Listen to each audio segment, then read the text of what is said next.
la task force subsidiarité, ça devient vraiment une pièce maîtresse qui doit être créée. La Commission a décidé de créer cette task force, mais pour nous, c'est une énorme opportunité.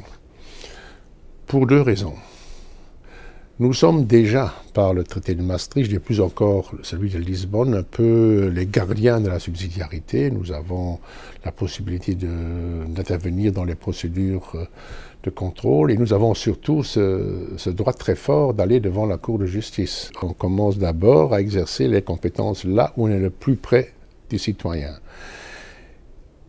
Et là, nous sommes au niveau des collectivités territoriales.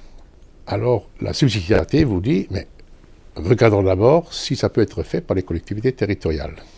Définition des tâches de la task force ont été faites d'ailleurs d'une manière très pragmatique. On a trois tâches. D'abord, améliorer la technique du contrôle de subsidiarité. Ça, c'est quelque chose pour les experts de la subsidiarité. Il y a beaucoup à dire là-dessus. Deuxième question. Que faut-il régler au niveau européen et que faut-il régler au niveau étatique et subnational? Ça, c'est le vrai débat sur le rôle de l'Union européenne. Et puis, troisième question, elle est plus technique aussi, mais elle nous concerne d'une manière existentielle. Quel rôle doivent jouer dans ce débat sur la subsidiarité les collectivités territoriales? Ces collectivités territoriales ne sont pas seulement et exclusivement une question d'organisation interne d'un État. C'est quelque chose qui peut avoir une signification au niveau de la manière de gérer le destin européen.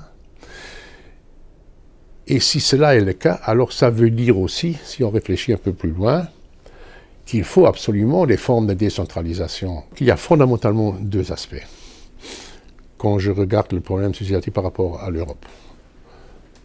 Il y a des enjeux dont l'Europe doit avoir la maîtrise. Et puis il y a tout le reste où il faut surtout voir mais quel aspect de la politique dans ce secteur social, environnemental, économique doit être réglé au niveau national et subnational ou doit être géré en Europe. Et ça, c'est un beau débat et c'est vraiment celui sur le devenir de l'Europe.